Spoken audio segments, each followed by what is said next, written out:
Good evening, everyone. Normally, Eric introduces me, but I just got the go-ahead to start, so we're very adaptable here. Tony, can you hear me? Am I audible? Audible. Yes, you're audible. Okay, thank you. Now you are too. Okay, let's start again. Welcome, everybody, to our Thursday night conversation. Welcome, Tony. I'll be introducing you in a moment to our audience. And first, I want to welcome everyone who's here this evening with us from wherever you come from. You're very loyal to us on Thursday evenings, and we hope we send you home with something more than you came in with. Hopefully, peace and perhaps something about compassion this evening. So this evening,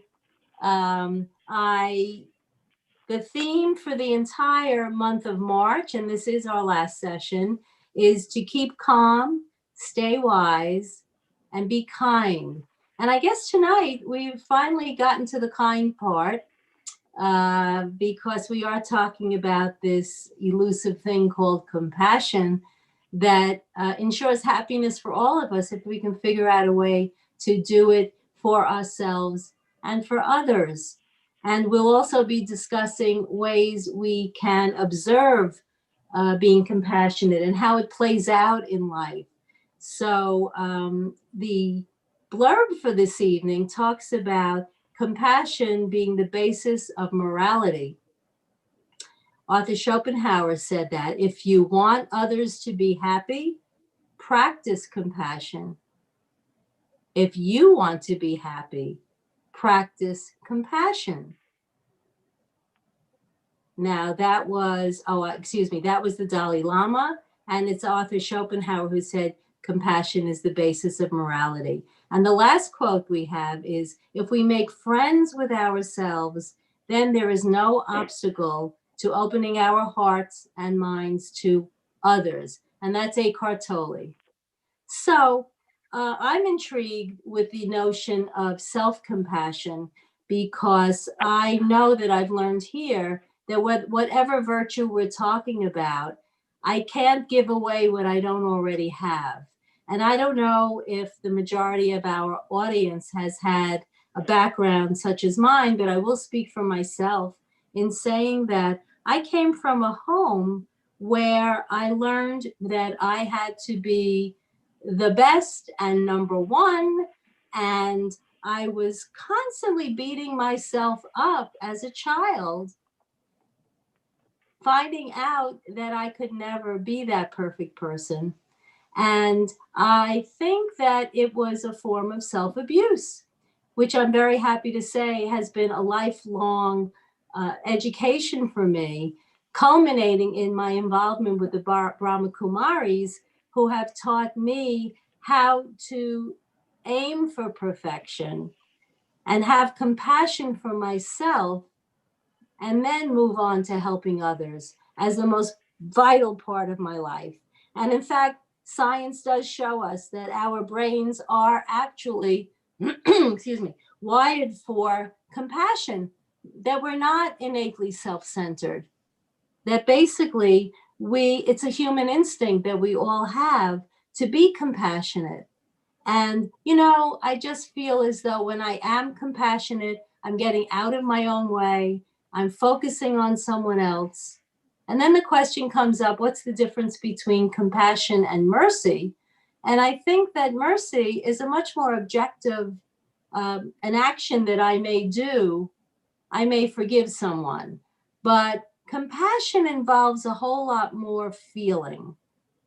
And so I'm very, very curious and very eager to hear what Antonio Figueroa is our guest tonight. And Brother Tony I'm always impressed with the depth of his knowledge and his background. And I want to hear what he has to say about compassion for the self, about compassion for others, and what forms that compassion can take for us when we're on the right track, which ultimately leads to happiness. So Antonio is an architect and planner. He's currently the principal of the US firm LHP Architects that has also done work in India, China, and Europe.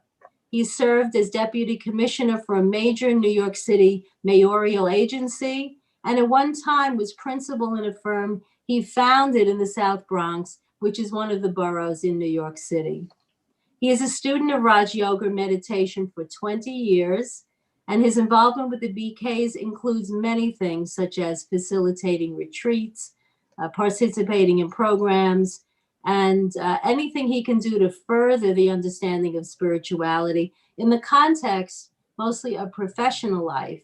And you may or may not know that all of the BKs, there's a very large percentage that actually are professional, have what we might call day jobs, and they go to their occupations every day, and they still manage to come back here and do service to us all.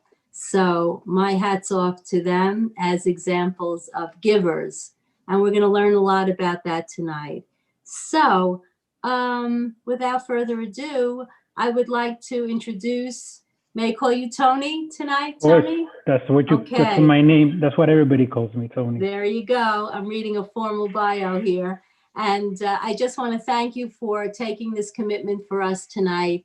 And our audience, as you probably know, is quite mixed in that we may have some students here. We may have people from our local neighborhood. We may have people from other countries. This is a wonderful opportunity for us to spread the word about compassion. And I'm very excited to hear what you have to say. So is there any part of those quotes that I was talking about a minute ago that you would like to begin our discussion with tonight? Well, I think that the quotes, which seem to have been very well chosen, really kind of address the issue, what does compassion do? What compassion does? And I think that that's a good place to start, because as a pragmatic person, you want to get down on what is the point of this? What is the point of, what is the compassion does for us? So the first quote from Schopenhauer basically posits the notion that compassion is the root of our morality, which is, I mean, he was a very deep philosopher, so this is a kind of statement that he would make. This means that these values, these moral values, start with a level of altruism towards our fellow man. I like to quote another very famous figure, Swami Vivekananda, who said, "The atheist who helps his fellow man selflessly is closer to God than the devout person who doesn't." This is one of my favorite quotes because it is one that crosses all fields. You know, whatever your specific spiritual or religious affiliation, this is a statement that everybody relates to. Some interpret this as justifying a moral, non-spiritual position in life. However, my take on this is that altruistic behavior is by definition spiritual and therefore the basis of a moral code, not an ethical code. So we're not talking about Hammurabi's code or the 10 Commandments, but a moral imperative to treat your fellow man with understanding, compassion, and responsiveness. So, I mean, to me, that Schopenhauer quote is, and that's just a kind of a summary of the thoughts it brought to my mind. The second quote by the Dalai Lama is about relationships and happiness. And the definition of happiness for the Dalai Lama has to do with compassionate relationships. Since relationships form the largest part of our life on this earth, since relationship is all we do in a social context in which we exist, it's important that we appreciate all the means to achieve happiness with that. And that's Dalai Lama's point is directly to that. So he's defining all of life as a relationship of happiness. Relationship with ourselves and with others. Being clear and content with ourselves is the basis of being able to do the same with others. Understanding others depends on how we understand ourselves. So to be compassionate, you must first have empathy for others. Without empathy or understanding, you cannot truly relate. The basis of happiness is that you are a compassionate person with yourself and others, which means that you understand and want to help them. So, and the last quote is with Eckhart Tolle, which also talks about relationships, and which he basically alludes to the fact that we cannot effectively relate to others in a loving and understanding way unless you have a positive, happy relationship with yourself, which has to include compassion for yourself and obviously for the person that you're relating to.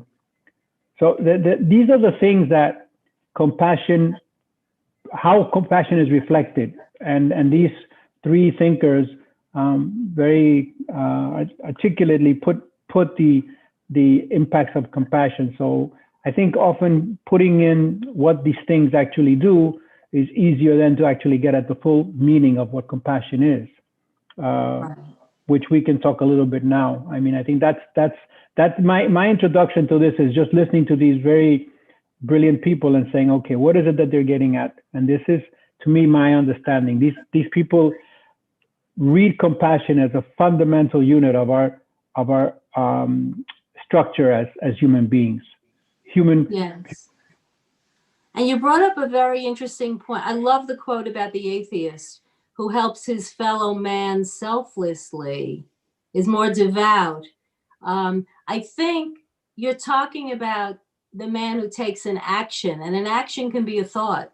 An action can be a vibration. It can be reaching out to someone else. Whereas the person who studies and becomes a pundit or knows his religion up, down, and sideways isn't necessarily going out and pounding the pavement with compassion. There are jokes made about people who leave a house of worship and forget what they learned inside from the homily or whatever they've listened to. So the inspiration needs perspiration. Is that what we're saying there?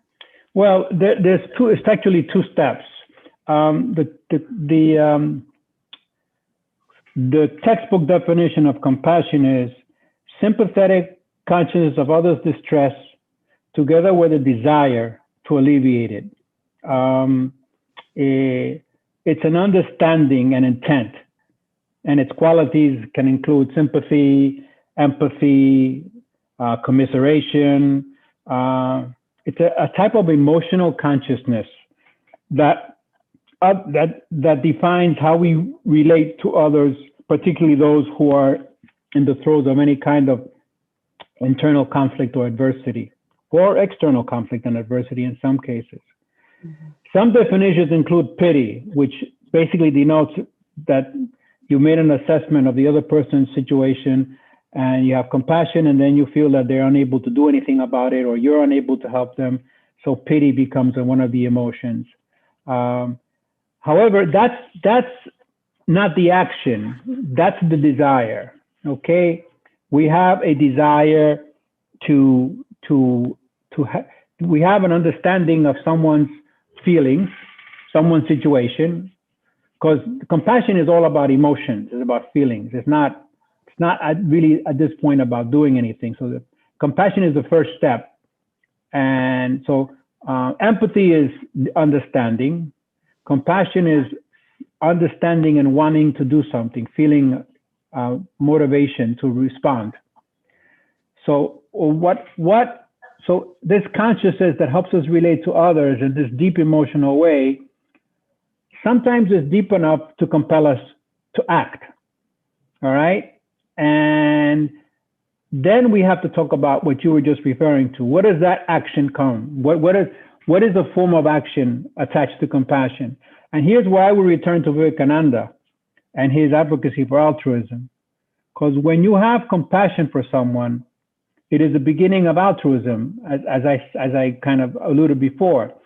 The person needs help and cannot obtain it for some reason, lack of resources or capabilities or understanding. Compassion is what moves you to help. Now, if we were helping people and being compensated for us, if we were a social worker or if we are someone that does something, then it's a job. You're not acting out of compassion, you're acting out of your responsibility. It's therefore only when someone is moved to compassion where there cannot be any expectation of reward, or there shouldn't be an expectation of reward. This is the classic definition of altruism. So this is where I think what your point was, where does it become action? When you do act in a compassionate way, you're being altruistic, right? That is the kind of sequence. Now, there's a lot of things that come between empathy, compassion, and altruism. I mean, you could have another 3 or 4 seminars on this, webinars, but this is basically the kind of direction it leads us. But at the same time, we have to think about altruism without compassion, which can exist. There are people in the world that are zealots and will go after a cause, right? That's a mission. That's a mission. That altruism, people that want to do something to make the world better, those are altruists. Those are people on a mission.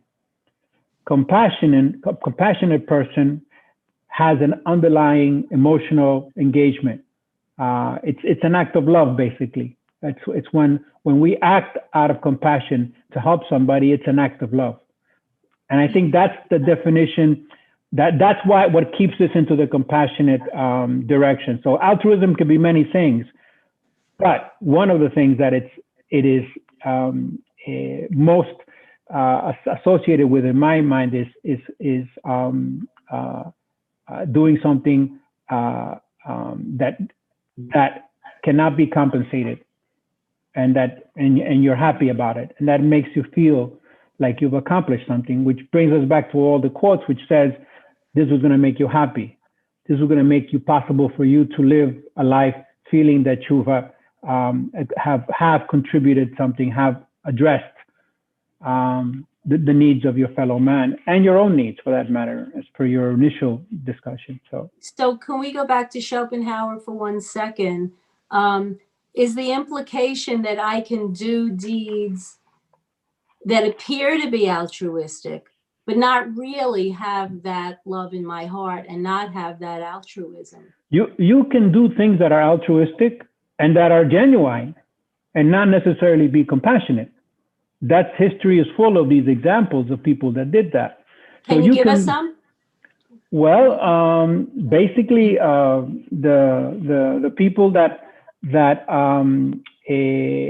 mounted campaigns to free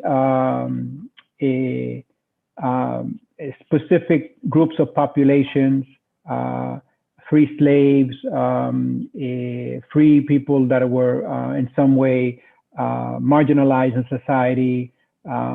We have our own experience, obviously, in this country, which some people feel is still going on. And so there were a lot of people in those movements that are altruistic, but not necessarily compassionate. And that's not a negative thing to say about them. It's just that's the reality, because they're basically they're basically engaged in a cause that's going to make the world better.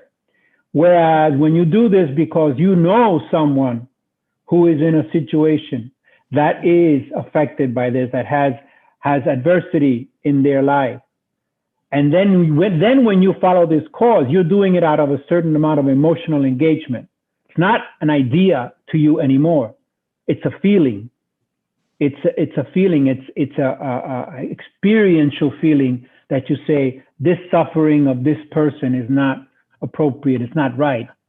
And you do something about it.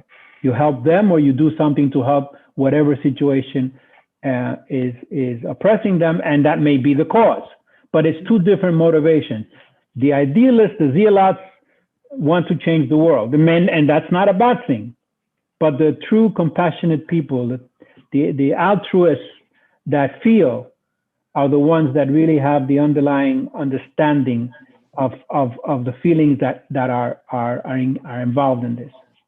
So and I know some people who take the job on of having a cause, but sometimes it's a line on their resume.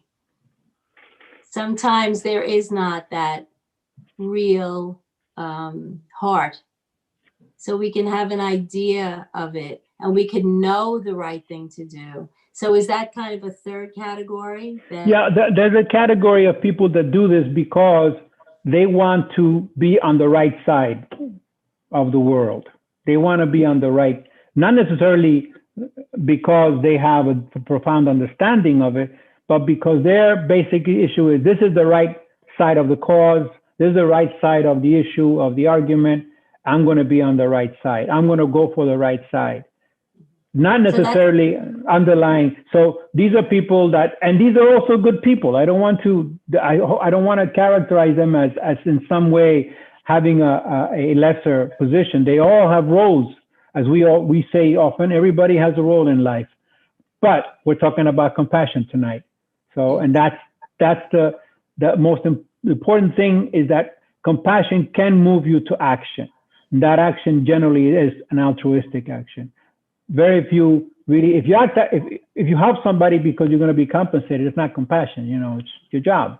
So that's a great point. That's a great point. And so often we kind of lie to ourselves. We think we're doing, and then if we don't get that thank you, there's something in us that feels badly. Yes. Yeah. That is a big problem. That is a big problem. It's like a simple thing, like you walk through a door and someone holds a door for you and you're distracted, right? And you just keep moving, and the person says you're welcome because they're upset you didn't say thank you. Yes. I mean, it's like classic kind of a mentality that people have, that whenever you do a good deed, it has to be acknowledged. And we should acknowledge people's good deeds, but when you're walking on the street and you have five packages on and you're looking to catch a bus, saying thank you may not be the most critical thing on your mind at that point. And the other person basically says, no, I'm entitled to my compensation for this. I want to thank you. So that's a very good example of people. It's an expectation of a reward. A reward, yeah. And spiritually, we learn that we're not supposed to be thanked, that we're not supposed to thank each other, that it's an innate human quality that we have to be altruistic and to want to be loving and peaceful and kind, the kindness of it that we're talking about tonight. But we're not angels with wings yet, we just recognition. We've been we've been born and raised on it, you know. Yeah. And Well, it's even part of the moral, ethical training that we get. You're always supposed to be please and thank you. You know, these are things that we have in our repertoire. So it's something that is appropriate, but it has to be used within a context. But the issue of expectations is one of the things that, as you pointed out, puts a short circuit on the compassionate action. Okay, puts a short circuit. Not that you expect to be compensated, but you expect to be acknowledged. That you expect to be acknowledged. You expect to be considered as someone who did good. Because you did good, you want someone to recognize you did good, as opposed to the fact that you did good because good was called for at that moment. yeah, It's kind so of a subtle difference, but it's important. I heard someone say this morning that God's voice is very quiet, but my ego's voice is very large, very big. And that ego that's always, or whatever you want to call that guy talking in my head all the time and wanting to be thanked and whatever else, he doesn't know how to be quiet. He just keeps pushing sometimes. So how do we quiet that voice? Are we ready to talk about how to have compassion for oneself? That's a really good point. I'm reminded of a piece I read about people that were paranoid schizophrenics, the kind of people that hear voices all the time. And there was a medication that they were taking. Apparently, it's not new anymore. It's now being used, which actually stopped the voices. And one guy was given the medication and turned to his therapist and said, "What happened? The voices stopped. Who turned off the voices?" He was used to hearing those voices. Sure. He was used to experiencing them. That was part of his life. And that's the point that you're making right now, is that we're used to hearing the voices in our head. And the way to be able to kind of quell them is by beginning to look at what it is that you are experiencing and what it is that is you're actually looking for. So if we're looking for stuff completely outside of ourselves, if we're looking for material things, if we're looking for status, if we're looking for all of those things, then those things are defined by the voices outside of us. And those voices will continue to reverberate in our minds, which is to be expected.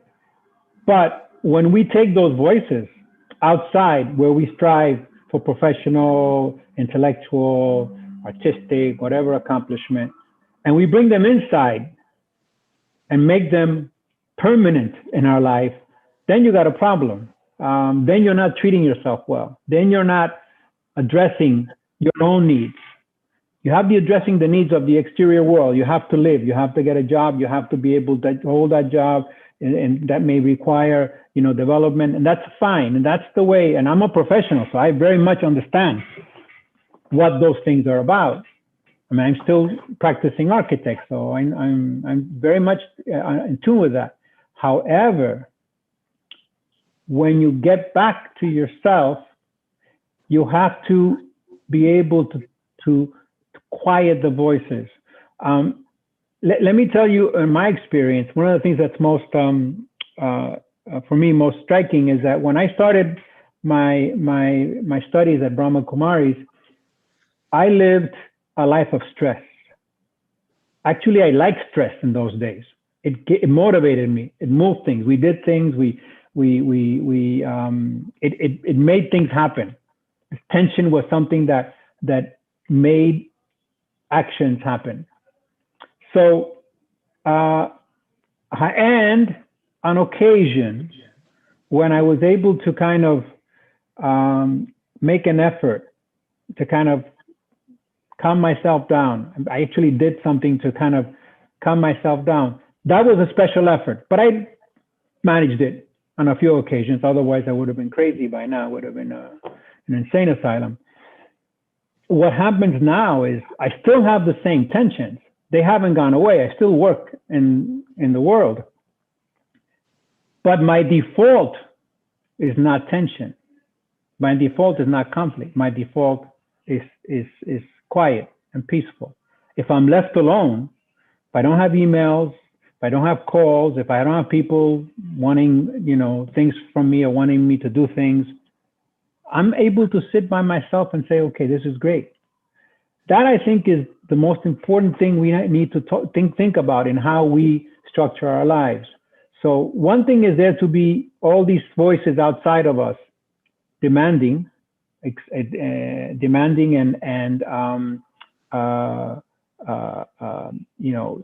challenging us for those of us that are still working on the outside.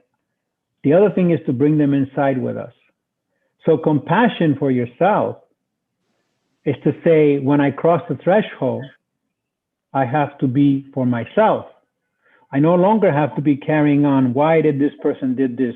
Why am I going to get that project? Am I going to get that job? That should not be part of it. There should be a part of you that is just you, that none of that stuff interferes. That, I think, is really the note of compassion for ourselves that we need to have. It's one of the qualities that we try to promote with meditation, I think.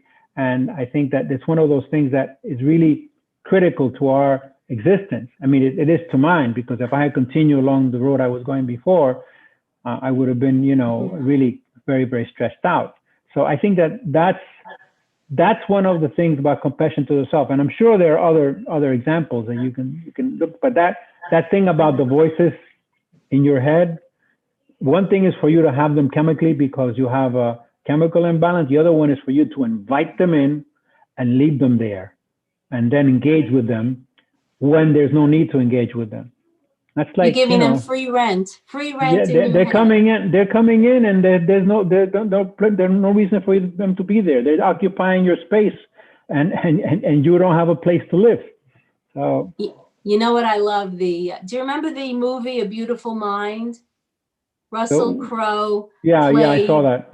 John Right. Forbes Nash. Right. And he was hearing voices and almost drowned his own child in a bathtub. And this is a true story. And how he came to terms with those very real voices in his head, because he would imagine that he left his son alone with a friend in the bathtub, but there was no adult supervision and the child almost drowned. And he knew he had an illness. He knew he had a psychosis, a full-blown psychosis. But how he came to terms with it was exactly what you're talking about in non-schizophrenics. He knew he had a problem and he detached from it, witnessed it.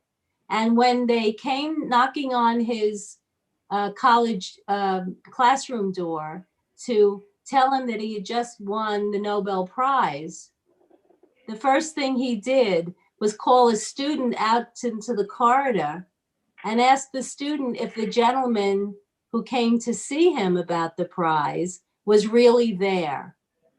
And the student said, yes, he is. Then he could proceed, because he's accepted that he was struggling with these other voices that he couldn't listen to anymore. And in fact, one of the scenes I remember from the movie was all of the people that used to talk to him and get him in trouble sitting on the brownstone steps leading up to his apartment, totally idle and yawning with nothing to do and nothing to say, because he wasn't playing with them anymore. Yeah, that was when my voices kick in, that's exactly what I have to do. I'm sorry, go ahead. No, that was the scene that was the most telling in the movie. You're right. When they were all sitting there, all his images of the imaginary people, or real people that no longer lived, right? Yeah, and it doesn't matter what his first thought was, because it's the second thought where we're responsible for our own happiness. But here's a dilemma that I've come up with in life, and I wonder if you want to talk about this. Because as I alluded to before, I grew up in a rather critical home, And it was difficult. I find that as an adult, what do we do when we tend to get turned off rather than compassionate when we see another person behaving the way we're trying not to behave anymore? You know how you say you have an aversion for people who remind you, and all of this, like this emotion, which is not compassion at all, pops up and gets in the way of an otherwise beautiful relationship, that possibility. Any Yeah, comment about that? Or how yeah. do you I have mean, compassion for yourself first, and whatever you need well, to do? I think in that situation, you have to start with yourself, and you have to say, okay, I have to project myself into this person's shoes. I have to see the world as he's seeing it in order for me to even begin to understand what is going on, because my initial reaction is that person is obnoxious, or he's overbearing, or whatever characteristic that you find particularly off-putting.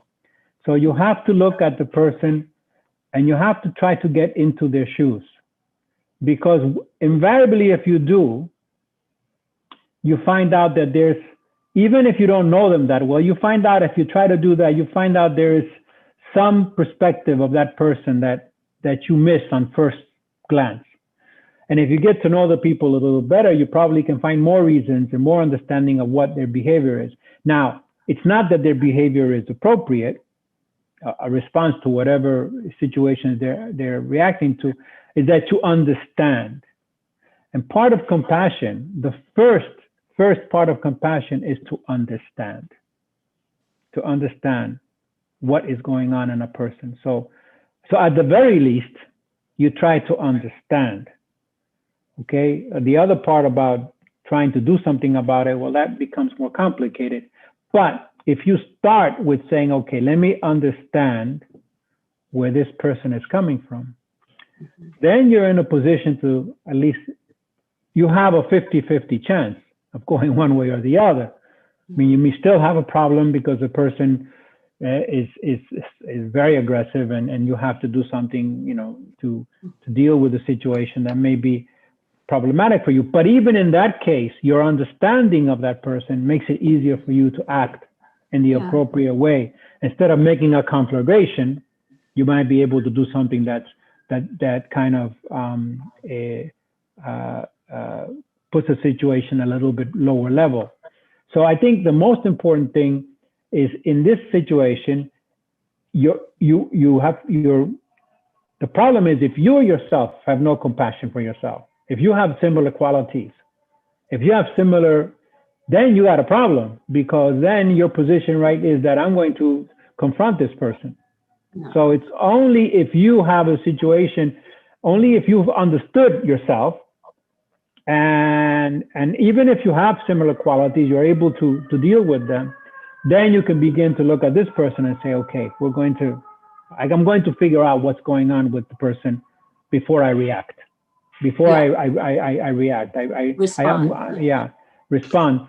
And that, I think, is, in terms of compassion, that works in both ways. It's compassion for the self, and it's the beginning of compassion for someone else who is not, on the surface, very deserving of it. So under the circumstances. And that's what I'm talking about, the knee-jerk reaction that we all may have when we're trying to heal ourselves, and we see it in someone else. So you talked about those virtues, such as compassion, being instinctive. When a knee-jerk reaction comes up, when a thought comes up, and I need to process what I learned this week after writing. I journal and I write a lot, and I talk to God, and I just say, I need some help with this. And I wind up realizing that once I'm going to use a religious kind of word, confess, once I spill it, once I write it, once I share it, and then I'm capable of feeling that kind of compassion. And then my intellect can jump in, and I can make the judgment that I don't want to throw away the 3/4 of a person that I so enjoy or admire or who teaches me, because there is this automatic knee-jerk response that's very old. It may even be lifetimes old. It's junk. It's a waste. And I can bring that to my intellect. I can bring that to the knowledge I've gained here. I can bring that to the source. And I can't necessarily do it without that kind of help, and I think that's okay. But the second thought that leads to happiness is my choice. The first thought is something old and trashy that I want to get rid of. So when I think of it that way, I'm better able to handle things that don't go my way or the way I think they should, not only in others, but in myself. Well, you're talking about, I mean, a dichotomy that we face in almost every single moment of our lives is the emotions versus the intellect. So you have an emotion, an emotional response that you have wired in since you were a kid, or like you point out, maybe for many lifetimes. And all of a sudden that emotion comes in and it blinds everything else about the person you're dealing with, which happens, unfortunately, a lot more in people than people would like to admit. And I think what you said, this exorcism of the emotions, where you write, you talk to God when you do something emotional to get it out, and then you examine it, because up until that point, it's not examinable. You're not even sure you have it. So when you get it out and then look at it, you say, wait a minute, I have to make a cost-benefit analysis here. This doesn't make any sense. But until you do that, you're not making a cost-benefit analysis. You're going to react the way you normally react. So the fact that you stop and you look for a way to kind of expiate this particular irrational reaction is really important. And it's what we all do. I mean, we all are like that. We all, in some respect, we all are like that. I mean, it took me a long time to deal with the fact that when I'm driving and I'm being very, very careful and what have you, and someone cuts me off in a way that seems to me like, it's reckless. I immediately get angry before I can even think. I'm already upset. I didn't even get to the point that you were. I'm already upset. I haven't done it. I haven't thought anything. Just reaction is anger. There's no intermediate action. You go from one to the other. Right. So it's something we all experience. Yes, definitely is. And it's really, if the goal is happiness, as you said, and that altruism and compassion produce, we tend to think of people did this to me, or I shouldn't be treated that way, or all of this me stuff. It's a song we all sing, I think, me. But it's what we're not told, except if you come here or you really delve into spiritual pursuits, I think, is that the reward is not necessarily, I'm going to say, of this world. The reward is something that we get back a million times for any truly altruistic deed we do. Wouldn't you say that's true? Yeah, well, that's the point of the three. That's why these three quotes were so special, is because they're saying the reward that you get directly, your personal reward, is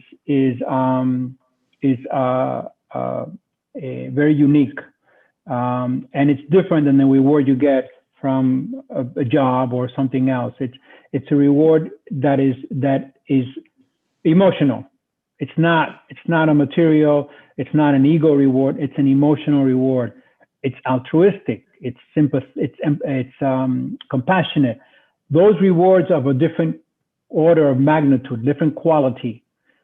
Those are the things. And the point of these three people is that this is what the core of well-being is, not the other things. The other things associated with accomplishments and success and what have you. This is what truly makes you happy. That's the point of these three quotes and why I thought they were so significant, because they're all saying, this is what's going to make you happy. You're not going to be happy. Well, they're not saying you're not going to be happy with something else. I'm saying it. So I'm saying you're not going to be happy, truly happy with, let's say, professional success, because, you know, you get professional success, but you still have to go home. You still have to have a life. You live with either your family or your friends. You live somewhere outside of that world. And if that's the only happiness you have, it's not enough to sustain you. So this is a happiness that's sustaining. It's sustainable happiness, to use a very, very, very highly used phrase. It's sustainable happiness. Happiness in professional life, happiness in intellectual life is not sustainable happiness. There's always going to be somebody professionally superior to you. There's only somebody intellectually superior to you. That's a given. And anybody that doesn't really understand that, it's got some delusional issues, right? That's right. This is always going to be yours. Right. Well, before we go any further, at this point, I can't believe how quickly this hour is going. We would like to invite anyone in the audience, if you have a question for Tony and you would like to ask it, we'd be happy to entertain that. Excuse me? You can put it in the Q&A or the chat. So I'd like to invite you to do that at this time, if you would like to. Yeah. Tony, I think you have to mute. One second. Tony, are you there? Okay. I was put the video up, but it's just put the mute off. Okay. Okay, we can hear you now. So Okay. I was just inviting people if they have any questions or comments for you before you go. Is there anything further that we haven't touched on that you would like to say before we conclude the evening?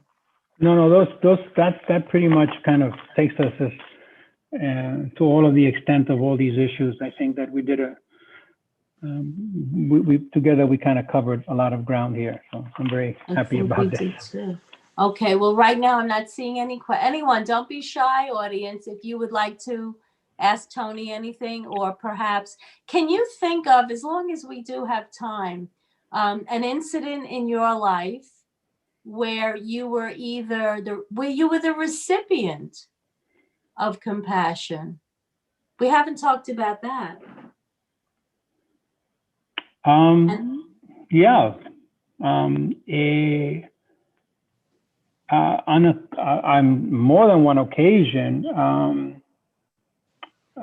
growing up, on more than one occasion, I was in the context that I grew up, I felt often kind of like part of a marginal community, and on several occasions, people in some sort of a teacher or a doctor or in college a professor, who basically saw my concern about how something was happening, some work I was doing or something. And I remember in high school, I was struggling to decide whether I was going to go to college. I didn't come from an environment where we went to college all that easily. It was something that was new and different. And a teacher came to me one day. She was my English teacher. And for some reason, we talked about college, and I said I wasn't sure I was going to go. In those days, you could still get jobs out of high school, something that doesn't happen so easily now. And she said, "Oh, that's a shame. You really will, you're the kind of person that will do well going to college." I'm not quite sure what she said, But the impact on me was huge because she didn't say it in a way, oh, I'm sorry, you're not going to go. She didn't say, oh, it's too bad. He said, she just very matter of fact, very straightforward said, okay, that's, you should, that's unfortunate because I think, you have the kind of mind that would do well in that environment. And I don't know if she was being compassionate. I have a feeling now with the benefit of all these years that she was, that was a kind gesture on her part.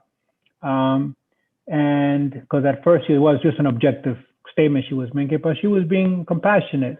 And that had obviously a very, very huge impact on my understanding of what I should do. I'm sure it had something to do with my finally deciding to go to college after that. So, so these are times when I was unsure. I didn't expect that I was going to go to college. It wasn't something that was in my horizon at that point. And she said, well, it should be. So that was an act that I remember still, and that was quite a long time ago. Absolutely. And they are as indelible as the scar was. I know you've triggered a memory in me of something very painful and embarrassing that happened in 7th grade, but it was the eyes of my teacher, the silent eye contact, that the compassion was palpable. And that's what I'll never forget. Years later, I met the person who was a 7th grader also, who had embarrassed me. And he wanted to just crawl under the train seat. But the love in the eyes of my teacher, and I think that as teachers, we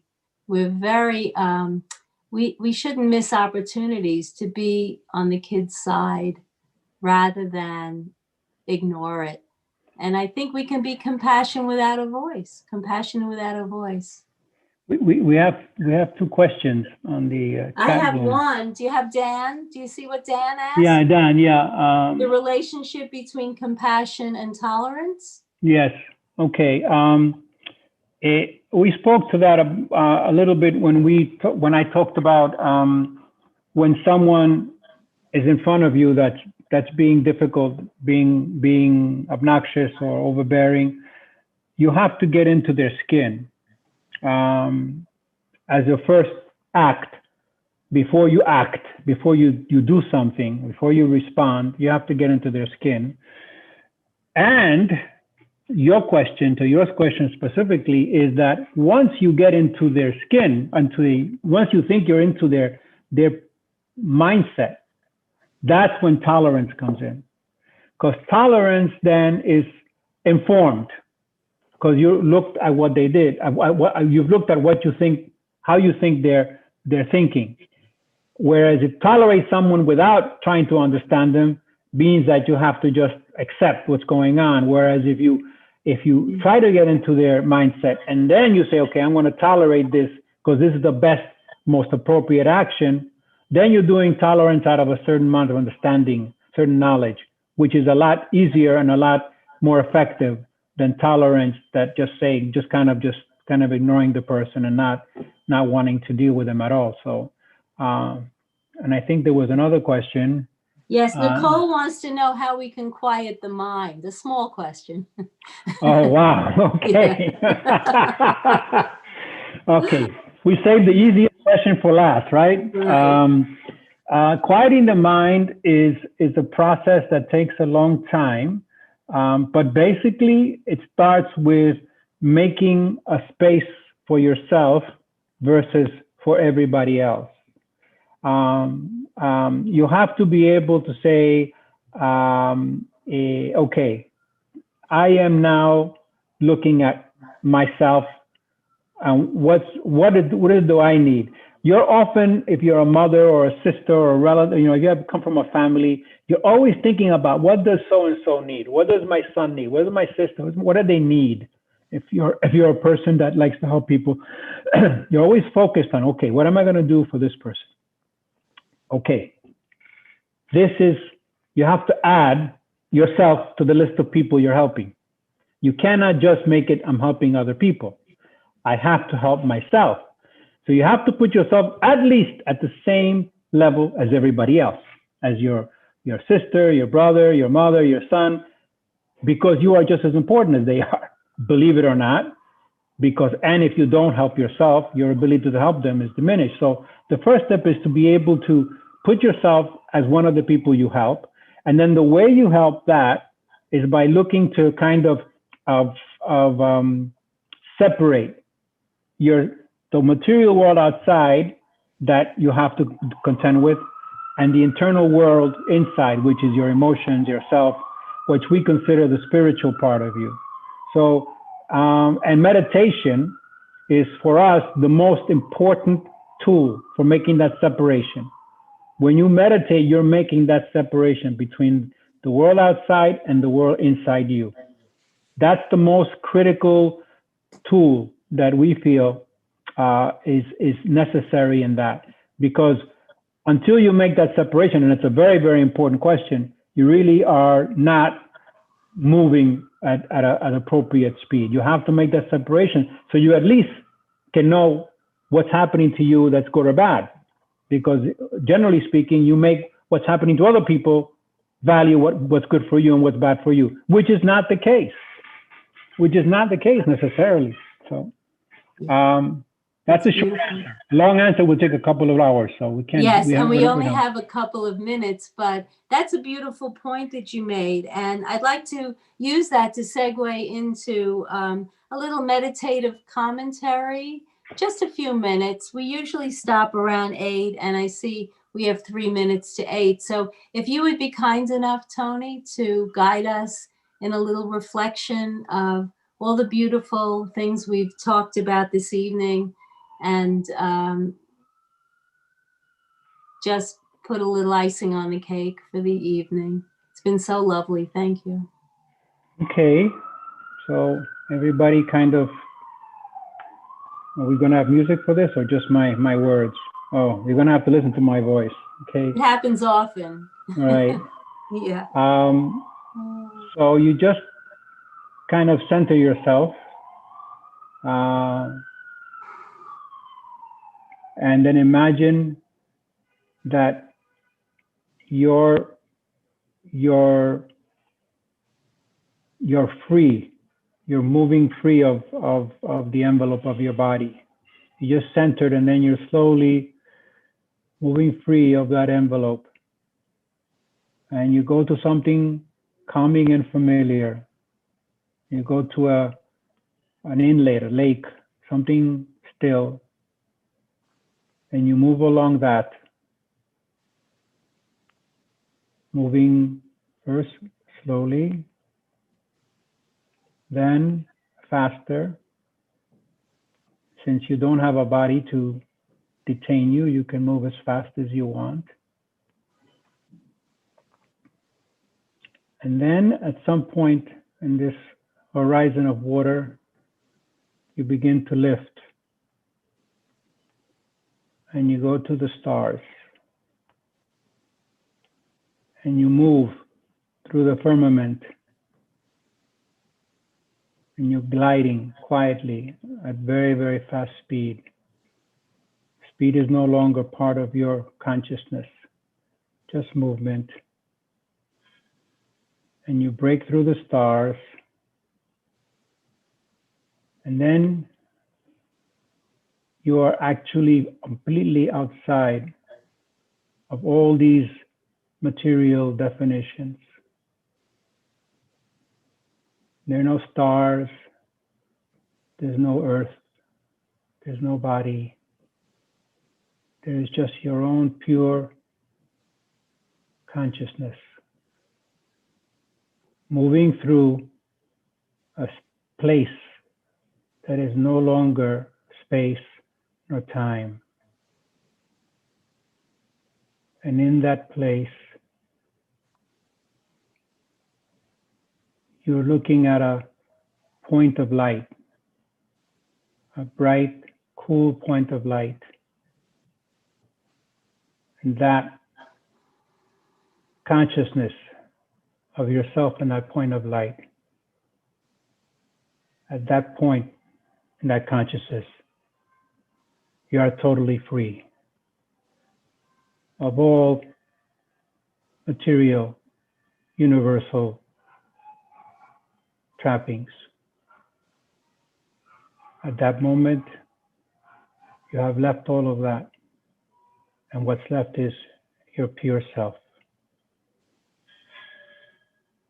And you try to hold that moment before you descend back into yourself, keeping the feeling of freedom, of openness, of limitlessness. That kind of experience of freedom provides. And then you slowly come back into your body, hopefully lighter and more calm for the journey. I took a minute extra. That's okay. Om Shanti. Om And Shanti. thank you so much, Tony. This has been such an enlightening evening, I'm sure, for many of our guests, and very, very happy to be part of it, and always happy to hear what you have to say. So thank you. And I'd just like to quickly invite everyone to come next Thursday, where we start a new theme for the month of April. We'll be living peacefully and happily with yourself.